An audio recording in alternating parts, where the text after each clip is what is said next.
Hello everyone, welcome to गोल्टेड IAS.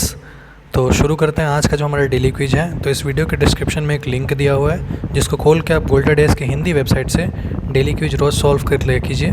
तो आइए शुरू करते हैं आज का हमारा जो पहला क्वेश्चन है। तो जो पहला क्वेश्चन है वो ये है कि निम्नलिखित युग्मों पर आपको विचार करने हैं। तो खबरों में कुछ आर्द्र भूमि है और उनको बताना है कि वो किधर पाए जाते हैं। तो पहला है कि मिरिस्टिका दलदल और दूसरा है उत्तर पूर्वी क्षेत्र, और इसी में है कि सोनबील असम। तो उपरोक्त युग्मों में से कौन सा सही आपको ये बताने हैं। केवल एक, केवल दो, एक और दो दोनों, न तो एक न ही दो।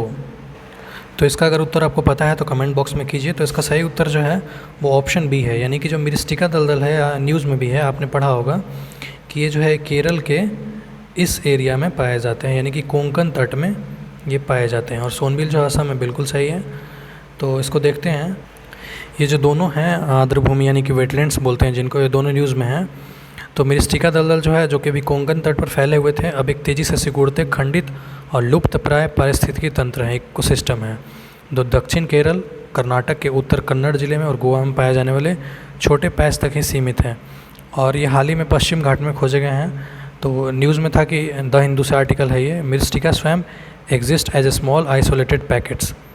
फिर एक और न्यूज़ में था कि fisherman struggle to survive as Assam largest wetland shrinks away, यानी कि जो असम की सबसे बड़ी आर्द्र भूमि है और धीरे धीरे सिकुड़ते जा रही है। फिर हमारा दूसरा क्वेश्चन है कि चुनावी बॉन्ड के संबंध में निम्नलिखित कथनों पर विचार करें। पहला है कि जन प्रतिनिधित्व अधिनियम 1951 के तहत पंजीकृत सभी राजनीतिक दल बॉन्ड प्राप्त करने के पात्र हैं, यानी कि रिप्रेजेंटेटिव पीपल्स रिप्रेजेंटेटिव एक्ट जो 1951 में आई थी उसके तहत जितने भी राजनीतिक दल हैं वो चुनावी बॉन्ड ले सकते हैं। दूसरा है कि नागरिक और गैर नागरिक दोनों बॉन्ड खरीद सकते हैं। और तीसरा है बॉन्ड पर कोई ब्याज दे नहीं होगा। तो इसमें आपको गलत कथन चुनना है, याद रखिएगा, ये ध्यान में रखिएगा। केवल एक और दो, केवल दो और तीन, केवल एक और तीन, केवल एक, दो और तीन। तो इसका सही उत्तर भी आप कमेंट कीजिए। और मैं आपको बता दूं कि इस वीडियो के डिस्क्रिप्शन में एक लिंक है, इसको आप सिंपली खोलिए और डेली कुछ बिंदास एकदम सॉल्व कीजिए। किसी तरह की कोई परेशानी है तो हमारी टीम आपको पर्सनली गाइड करेगी और आप डेली क्विज देखते रहिए। तो इसमें गलत कथन चुनने हैं आपको। तो इसमें आप इसमें से कर सकते हैं कि वो पहला और दूसरा जो कथन है वो बिल्कुल गलत है। सभी राजनीतिक दल नहीं कर सकते हैं और गैर नागरिक दोनों बॉन्ड नहीं खरीद सकते हैं, नागरिक और गैर नागरिक। तो इसमें जो है ए ऑप्शन सही हो जाएगा। भाई ये देखते हैं इसका एक्सप्लेनेशन जो है इसमें कि पहला और दूसरा कथन गलत है। क्यों? क्योंकि eligibility of purchase and encashment of electoral bond इसमें सिर्फ सिटीजन्स ऑफ इंडिया ही कर सकते हैं, बाहर के कोई लोग नहीं कर सकते हैं।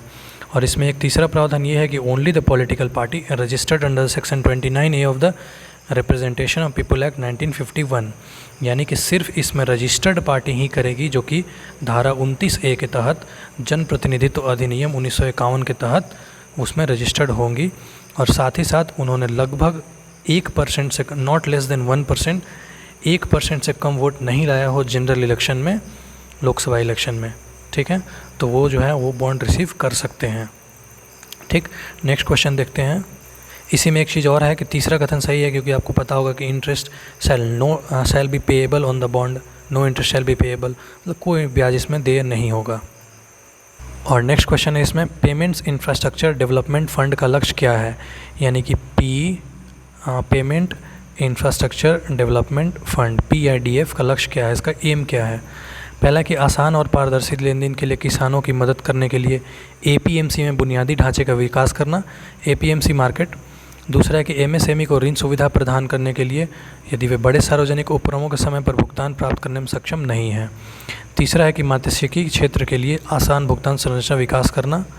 और चौथा है पॉइंट ऑफ सोर्स स्वीकृति बुनियादी ढांचे की तैनाती को सब्सिडी देने के लिए।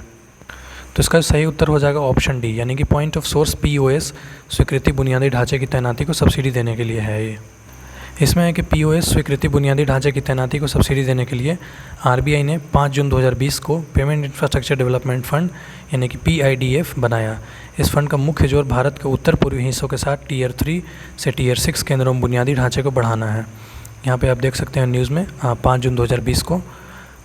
अगला जो हमारा प्रश्न है वो है कि कुछ दिए हुए हैं स्थान, उनको आप उत्तर से दक्षिण की ओर व्यवस्थित करना है। तो पहला है छोटा अंडमान, दूसरा है दक्षिण अंडमान, तीसरा है पोर्ट ब्लेयर और चौथा है डंकन पैसेज।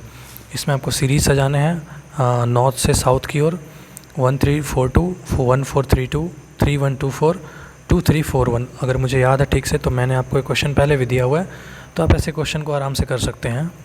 तो इसका सही उत्तर हो जाएगा 2341, यानी कि पहले साउथ अंडमान आएगा, ठीक है, फिर पोर्ट ब्लेयर आएगा, फिर डंकन पैसेज आएगा, फिर छोटा अंडमान आएगा यानी लिटिल अंडमान।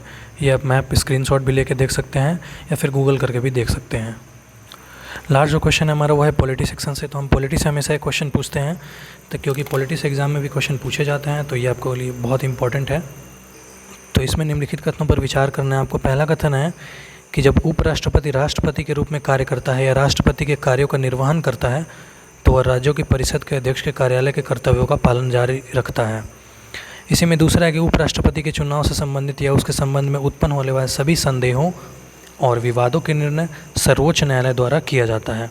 इसी में तीसरा कथन है कि उपराष्ट्रपति को हटाने की प्रक्रिया संविधान में दी गई है। सही कोड चुनने हैं आपको, केवल 1 और 2, केवल 2 और 3, केवल 2, 1, 2 और 3 तीनों सही हैं। तो जो उपराष्ट्रपति को हटाने की प्रक्रिया संविधान में दी गई है वो मैंने कल भी बताया था, तो अगर आप डेली क्विज सॉल्व करते होंगे तो आपको ही पता होगा। तो इसका सही उत्तर हो जाएगा ऑप्शन बी, यानी कि पहला गलत है और दूसरा और तीसरा सही है। आइए देखते हैं कैसे। तो सीधे सीधे लिए चलते हैं अनुच्छेद 14 पे, जिसमें 64 पे। इसमें है कि the vice president to be the ex official chairman council of the state, मतलब जो उपराष्ट्रपति होंगे वो एक्स ऑफिशियल चेयरमैन होंगे मंत्रिमंडल, मतलब काउंसिल ऑफ स्टेट के, सॉरी। तो the vice president shall be, और इसमें है कि provide that during any period when the vice president act as a president और discharge the function of president under article 65, he shall not perform the duties of the office of chairman of the council of state and shall not be. मतलब सीधा सीधा इसका तौर पे ये है कि जब उपराष्ट्रपति राष्ट्रपति का कार्य कर रहा होता है तो उपराष्ट्रपति के पद का संचालन नहीं करेगा, ठीक है। ये आर्टिकल आपका 20, और इसका जो अलाउंस होगा कि उपराष्ट्रपति का राष्ट्रपति का काम करेगा तो उसको सैलरी राष्ट्रपति वाली मिलेगी, ये अनुच्छेद 97 के तहत है। और उपराष्ट्रपति राष्ट्रपति का कार्यों का निर्वहन करेगा वो अनुच्छेद 65 में है, तो आप इसको ध्यान रखिएगा। इसी में अनुच्छेद 71 कहती है कि matters relating to the connected with, इसका ये है कि सुप्रीम कोर्ट जो है उसी का डिसीजन फाइनल होगा इन सब मामलों में, सुप्रीम कोर्ट इंटरप्रेटेड करेगी इन सब मामलों को, ठीक है। तो उसका जो अनुच्छेद है रिलेटेड वो 71 है, तो अनुच्छेद याद रखिएगा आप। और लास्ट है इसमें कि तीसरा कथन ऐसा है कि हटाने की प्रक्रिया जो है वो 67(2) में दिया हुआ है कि उसको वाइस प्रेसिडेंट को रिमूव कर सकते हैं, लेकिन उनको 14 दिन पहले एक नोटिस देना पड़ेगा, ठीक है, प्रायर देना पड़ेगा नोटिस एक, उसके बाद ही वो हटा सकते हैं। एटलीस्ट 14 डेज़ का नोटिस उनको देना पड़ेगा। तो ये जो है वो संविधान में उल्लेखित है 67(2) में। तो आज के लिए बस इतना है, फिर मिल कल नेक्स्ट डेली क्विज में। तो बने रहिए गोल्टा डेज के साथ और चैनल को भी सब्सक्राइब कीजिए। सी यू नेक्स्ट, थैंक्स।